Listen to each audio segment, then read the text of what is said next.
Здравствуйте, это программа «7 дней плюс» с Тимуром Бекмурзиным. И сегодня у меня очень интересный и, самое главное, позитивный гость, с которым мы поговорим о многом и о разном, о том, как комфортно, как позитивно вести бизнес, о семейных ценностях, о халяльном образе жизни и о многом другом. Знакомьтесь, это Ильдар Зиганшин, вице-президент Ассоциации предпринимателей мусульман. Здравствуйте, Тимур. Салам алейкум. Ильдар, немножко расскажите о себе, откуда вы, и, насколько я помню, вы все-таки не казанский, да? Ну да, действительно, Тимур, от вас ничего не скроешь. Мы в свое время, в студенческие годы, приехали в Казань. Хотя, если возвращаться к нашим истокам, то все наши бабушки, дедушки, Абиляр, Бабайлар, они все родом были с Татарстана. Единственное, что во время Советского Союза, как многие молодые, так скажем, семьи уезжали на заработки по всей стране, по всему Советскому Союзу. Также и наши Абиляр, Бабайлар уехали, жили в свое время за пределами Татарстана. Но Казань, хоть и говорят, что это Казан как большой такой котел, да, который собирает весь народ, но всегда они мечтали вернуться. К сожалению, не все успели вернуться при своей жизни, но мы вот уже, продолжая их мечты, приехали сюда в студенческие годы. Действительно, я родом сам с Перми, самого города, закончил там школу. И уже после окончания школы, после завершения учебы, или, так скажем, в продолжении учебы, приехал уже в Казань. Супруга у меня с Красноярского края.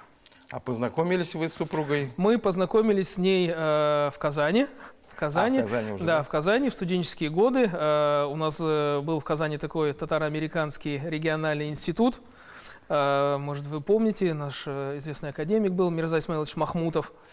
Вот, он его организовывал, это был такой коммерческий вуз, и я приехал по окончании учебы за границей, мне нужно было получить диплом российского образца, и супругу мы познакомились очень интересно, она была моим репетитором по английскому языку, то есть она меня готовила к поступлению в этот институт, ну и по прошествии первого курса мы уже поняли, что мы будем дальше двигаться в этой жизни вместе в Казани. Сначала родилась семья, потом бизнес, я правильно понимаю, да? Да, конечно. Мы в продолжение, так скажем, наверное, традиции наших родителей заканчивали вузы, становились преподавателями. Я по базовому образованию преподаватель арабского языка, супруга преподаватель английского языка. И на первоначальном этапе мы действительно после создания семьи работали честно, работали преподавателями. А бизнес уже зародился гораздо позже, после того, как уже начала семья расти. Появились первые дети, вторые дети, третьи дети. И вот в этом году нашему бизнесу 10 лет. Получается, вот с 2013 года мы в бизнесе. У вас классический семейный бизнес, вы и супруга, и вам помогают, ну, можно сказать, помогают шестеро, да, пока детей. Как говорится, ваши слова Богу в уши. Да, все девочки, у нас действительно 6 дочерей. Ну, можно сказать, да, классический семейный бизнес, который действительно зарождался, так скажем, в стенах квартиры, наверное, да, изначально это было какие-то проекты, связанные с тем, чтобы пошить одежду для детей, для супруги, потому что у нас женская одежда, мы производим женскую одежду. Но в дальнейшем уже, когда мы поняли, получили положительный отзыв, поняли, что наша одежда подходит не только для нас, но и мы можем ее немножко масштабировать, выйти за рамки нашей небольшой семьи, да, тогда бизнес стал расти. И действительно сейчас это классический семейный бизнес. Почему? Потому что старшие дети в свободное от учебы время нам очень сильно помогают. Если старшие, мы их можем оставить в нашем бизнесе, когда мы уезжаем за пределы Казани, за пределы Татарстана или России даже, то младшие с удовольствием приходят, выполняют какую-то посильную работу, но, как известно, любой бизнес, он должен приносить деньги, любое предпринимательство должно приносить деньги, и это четко понимают все наши дети, от мала до велика, у них есть у каждого блокнотик, они в конце месяца все приходят и, как обычные сотрудники, требуют свою заработную плату. Если, допустим, у них нет каких-то планов финансовых на этот месяц, они оставляют свою зарплату и рефинансируют, так скажем, в бизнес. Говорят, я хочу, чтобы вы, допустим, купили там или сумки, или головные уборы. И там по прошествии, там, не знаю, месяца, как они там с мамой договариваются, месяц, 45 дней, они получают свои дивиденды. То есть это все по классике, вы правильно сказали, классический семейный бизнес. С одной стороны, Ильдар, вроде бы у семейного предпринимательства одни сплошные плюсы. То есть это как бы доверие, есть на кого положиться. С другой стороны, наверное, минусы тоже есть. Вот у меня возникают вопросы, можно ли на своих близких родственников, условно говоря, давить, быть слишком требовательным. Вот Знаете, это минусы для вас? Дело в том, что осознанно пришли в этот бизнес. Мы в свое время работали и в найме, и я работал, допустим, менеджером по продажам, да. Я всегда осознаю о том, что чем я сегодня занимаюсь, это, во-первых, мое любимое дело, а во-вторых, это дело, которое помогает развиваться моей семье. Поэтому минусы, я бы не сказал, что это минусы, это, наверное, просто какие-то технические моменты в ходе развития бизнеса. В своем бизнесе, в своей семье мы четко распределяем обязанности. Если я, допустим, больше занимаюсь финансовой стороной вопроса в бизнесе, то супруга, она больше, конечно же, на производстве, потому что у нас коллектив женский. И женская одежда, она сама себе подразумевает о том, чтобы женщины больше занимались этим вопросом. Поэтому здесь минусов нет. Все решается внутри семьи, на каком-то вот семейном там консилиуме, так Ну, а скажем. если вы расходитесь во мнениях с супругой или со старшими дочерьми, дальше вы включаете режим «я здесь глава семейства, я все решаю». Ну, я думаю, что, да, они в какой-то момент времени уступают мне. Так это, в принципе, мы за такие базовые семейные ценности. Все-таки папа глава семьи должен быть, да. Он изначально так и нас воспитывали, и мы воспитываем так своих детей. Но у нас нет таких принципиальных различий в плане ведения бизнеса. И самый главный вопрос, я тоже понимаю, что женская мода, все-таки женщина, которая одевает эту одежду, у нее есть право, большее право, так сказать, голоса в этом вопросе, чем у меня. Я могу только сказать о том, что будем ли мы брать определенный вид товара или нет. А говорить о том, что, в принципе, давайте поменяем нашу концепцию, там, женской одежды, еще что, нет, конечно. Это все девчонки решают. А почему концепция именно женской одежды? Почему не мужской, например?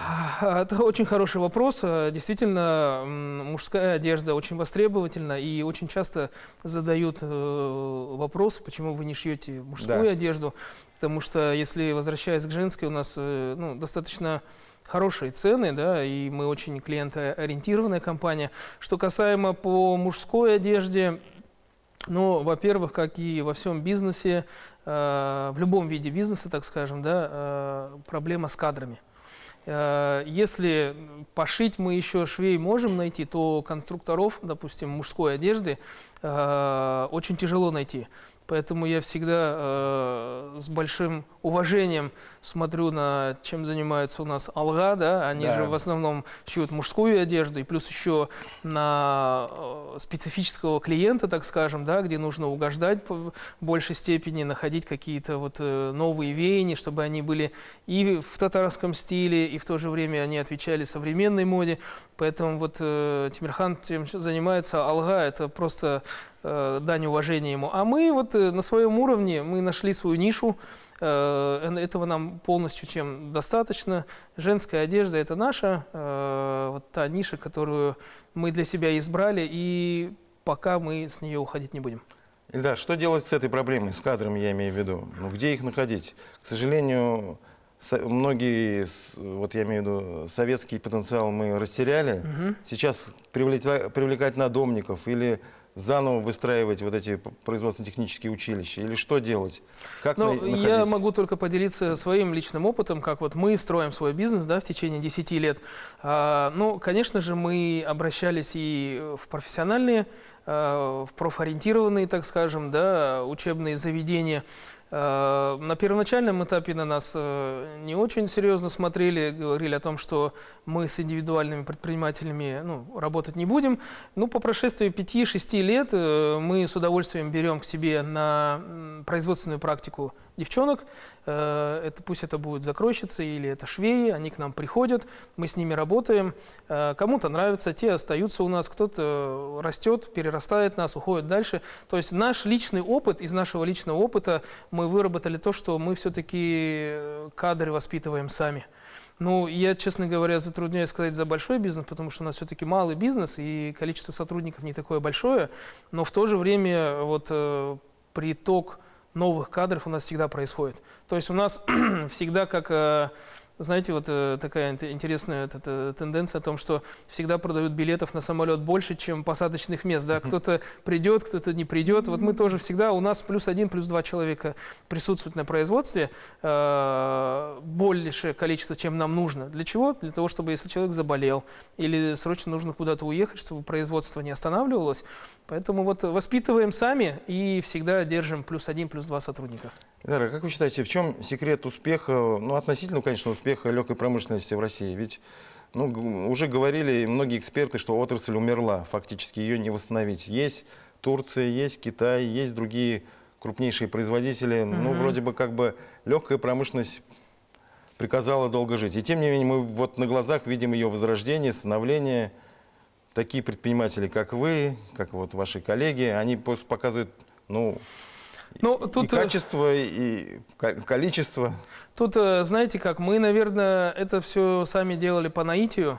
Всегда, в принципе, я не знаю, вот мы с вами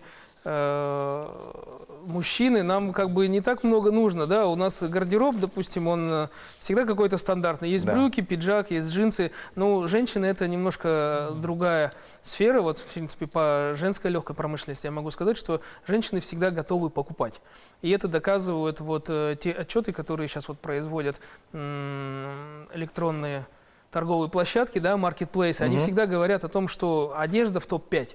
То есть, помимо того, что люди берут продукты питания, какие-то необходимые вещи для жизнедеятельности, всегда будет одежда. Поэтому легкая промышленность всегда будет востребована. Да? А если говорить о тех странах, которые вы сказали, Турция, Китай и так далее, да, но мы видим, что с изменением какой-то политической ситуации в стране, да, мы, как конечный потребитель, от этого страдаем. То есть к нам перестают завозить какие-то бренды, нам перестают завозить какую-то продукцию. А если мы будем развиваться внутри страны, сотрудничая с теми странами, которые нас поддерживают, конечно, я думаю, что у России огромный потенциал, и легкую промышленность ни в коем случае нельзя списывать со счетов. Да, она как одна из базовых отраслей промышленности, так можно даже сказать, потому что люди всегда будут тратить на одежду, я возвращаюсь к своему ответу, всегда будут тратить на одежду, всегда будут покупать новые вещи.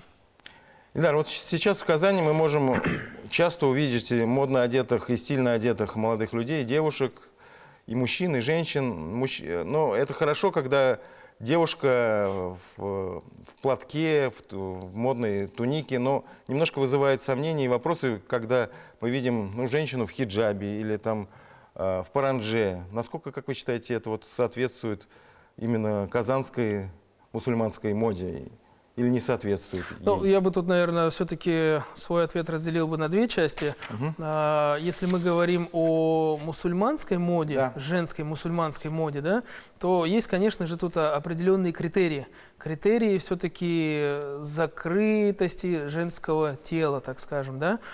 Если мы говорим о них как если, отвечая на вопрос, ответить как о подходе шариата, то да, действительно, они покрыты полностью, да, они закрыты от постороннего взгляда мужчин. Если же все-таки смотреть и с позиции нашей внутрикультурной, так скажем, татарской, да, или российской традиции, конечно, это вызывает очень большие вопросы, и мы не всегда, даже вот, будучи практикующими мусульманами, не всегда для себя можем найти ответы на эти вопросы, для чего это люди так делают.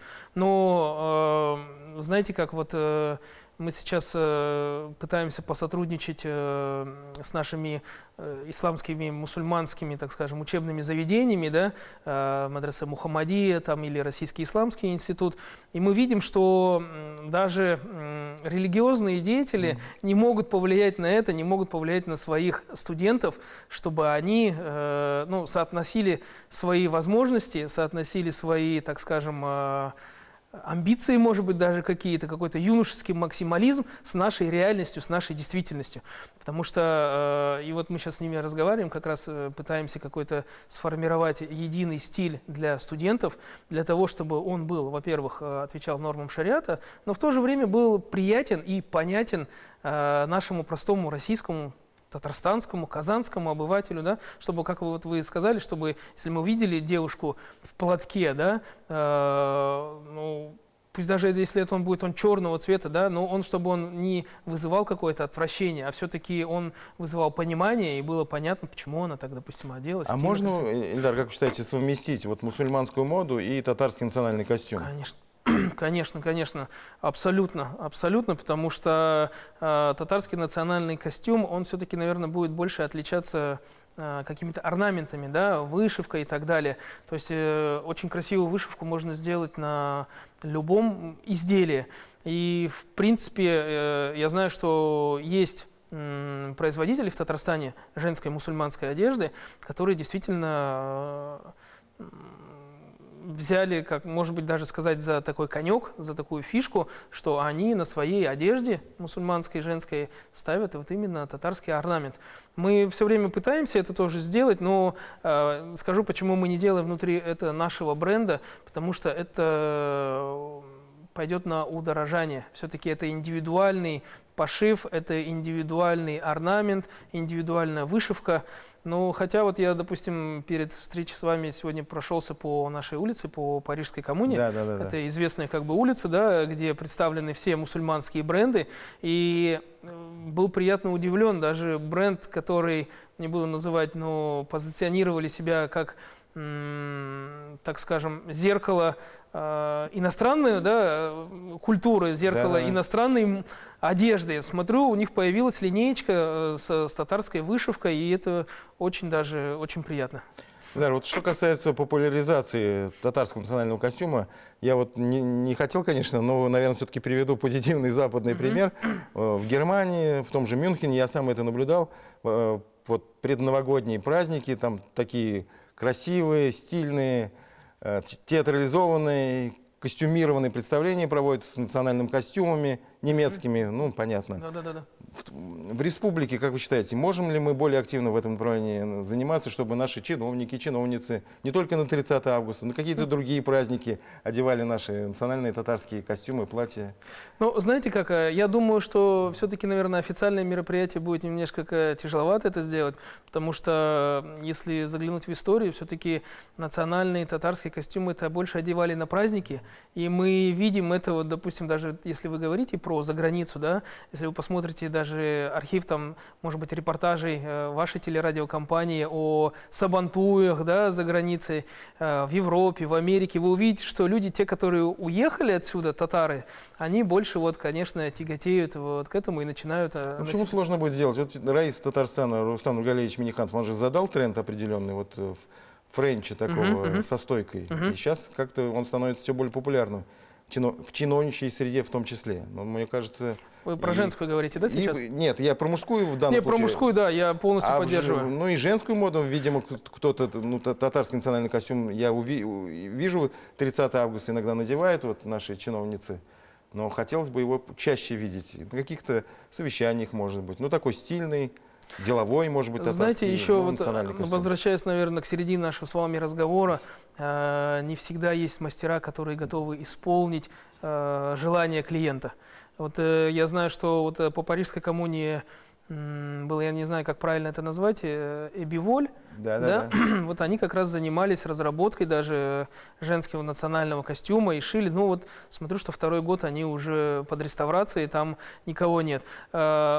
Все-таки в массовую, наверное, как вот в такую культуру, как вот, допустим, кукмарские валенки, да? Они же заняли все ниши, и мы с удовольствием носим, да, там и тапочки есть, и это тут, наверное, нужно как-то более широко, что ли, посмотреть на этот вопрос, не только именно начиная, вот, как вы говорите, по 30 августа, да, вести, может быть, в каких-то школах, я не знаю, в детских садах, чтобы приучить народ к этому, вернуться к своим вот культурным татарским традициям. Я обоими руками за. Если к нам кто-то обращается, мы стараемся это, конечно, все помочь, воссоздать, но на данном этапе это все-таки штучный товар.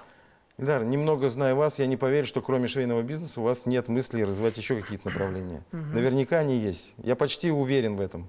Ну, на самом деле, что швейный бизнес, он занимает очень большую часть нашего времени. И отдельно заниматься какими-то видами предпринимательской деятельности уже времени не остается. Но вот в рамках нашей ассоциации есть инвестиционный департамент, где каждый желающий, у кого есть какие-то вот определенные материальные, так скажем, накопления, да, он может вложить и стать инвестором. Я думаю, что инвестиции – это тоже такой же вид бизнеса. Тут присутствует и риск, тут присутствует и заработок. Поэтому как традиционного бизнеса, конечно, нет, но вот стараемся как-то немножко инвестировать для того, чтобы расширить вот свой такой вот. Есть сегодня инструменты, я имею в виду халяльные инструменты для инвестирования? Ими находите возможности? Да, да. Ну вот мы в рамках нашей ассоциации, хочу сказать, что в рамках Ассоциации предпринимателей мусульман РФ для наших членов есть определенные продукты, есть определенные, так скажем, деловые предложения, да, о вложении средств и в дальнейшем получении прибыли. Ну, мы вот это организуем в рамках своей организации. Что касаемо как бы сторонних организаций, я затрудняюсь ответить, хотя вот вчера пришла опять радостная новость, у нас торговый дом Амаль, да, вы знаете, да, что он зашел в реестр, да, и включили в реестр, я не помню, как правильно высказаться, это Банка России, как организацию, которая может предоставлять, так я понимаю, финансовые услуги, да, и вот вчера выложили, что второе подразделение их тоже. Я думаю, что если кто захочет проинвестировать, наверное, лучше к ним обратиться, и там им посоветуют лучше, чем мы. Да, что касается ассоциации, вы не только ведь предприниматели, вы еще и вице-президент Ассоциации предпринимателей мусульман. Все-таки предприниматели, они по натуре своей люди очень независимые, свободные. Для чего им нужно объединяться? Что это дает? И самим предпринимателям, и экономике в целом? Ну, я вот всегда говорю вновь прибывшим в нашу организацию, да, или с людьми, когда разговариваю про Ассоциацию предпринимателей мусульман. Но все-таки для меня Ассоциация предпринимателей – это больше не про бизнес, это больше про качественное общение людей, которые связаны одними интересами. Если, допустим, даже посмотреть по бизнесу, то у нас действует такое негласное правило, покупаем у своих. Если в нашей организации очень много же членов, то есть есть люди с различных бизнесов, так скажем, с малых, больших, да, с различных направлений бизнеса. То есть вот какие-то вот мы свои потребности внутри этого закрываем, соответственно, мы друг другу помогаем, соответственно, человек растет в бизнесе, соответственно, у него растет отчисления, так скажем, да, налоговые. То есть я думаю, что тут прямая зависимость от того, что мы все вместе сотрудничаем в рамках этой организации и с тем, что у каждого развивается бизнес, ну, по крайней мере, он стабилизируется. Ильдар, а вам сегодня комфортно жить в Казани в плане халяль лайфстайл? То есть вы находите для себя все возможности, инфраструктуру для того, чтобы удовлетворить свои потребности? Я, наверное, немножко перефразирую, скажу, что я не вижу другой альтернативы даже. Я даже другой альтернативы для себя не вижу. И это подтверждается тем, что, вы знаете же, с близлежащих республик, регионов люди приезжают в Казань именно вот для того, чтобы жить и практиковать вот этот вот халяль лайфстайл, да, тем более это тренд, который уже идет не только с низов, да, уже с верхов. Уже раис Республики Татарстан уже всегда говорит об этом халяль лайфстайл, и это как бы такой бренд, такой этот, как сказать, позитивный такой посыл сверху идет на нас всех. Но есть какие-то направления, где нам надо еще немножко поработать, чтобы больше было возможностей и не только для мусульман, потому что халяль, он актуален не только для мусульман, а вообще для всех, кто за качество, за комфорт. Ну да, вот я тоже вот разговариваю с конечными потребителями, даже вот для нас же все-таки халяль, это для простого обывателя, это все-таки связано что-то с едой, да, с пищей. Да, как будто И бы. я когда объясняю ему, говорю, ну почему, говорю, вы не берете халяль? Он говорит, а что там в халяле? Я говорю, ну халяль как минимум это 2 стадии сертификации, да, если это продукты питания, они сертифицируют их как обычные продукты питания и плюс еще сертифицируют по стандартам халяль. То есть 2 степени качества проходят. Что касаемо халяль лайфстайл, но мы для себя в Казани, еще раз повторяюсь, вот не видим вообще никаких сфер, где бы можно было еще больше развиваться. Единственное, что вот, конечно, радует, что развиваются вот банковские продукты, да, финансовые продукты, то есть уже более глобальный такой халяль лайфстайл, да, у нас переходит с продуктов питания, с одежды, с обслуживания, да, какие-то там услуги, отели, уже, да, фитнес. услуги, да, а теперь уже сверху уже пошло и исламский бизнес, потом, да, и Аллах придет и исламское финансирование к нам в республику, поэтому... Спасибо большое, Ильдар. Мы желаем вам Спасибо успеха вам, и в бизнесе, и в семье, Спасибо здоровья, огромное. счастья. Спасибо огромное, что пригласили. Спасибо, до свидания. Спасибо большое. Салам алейкум.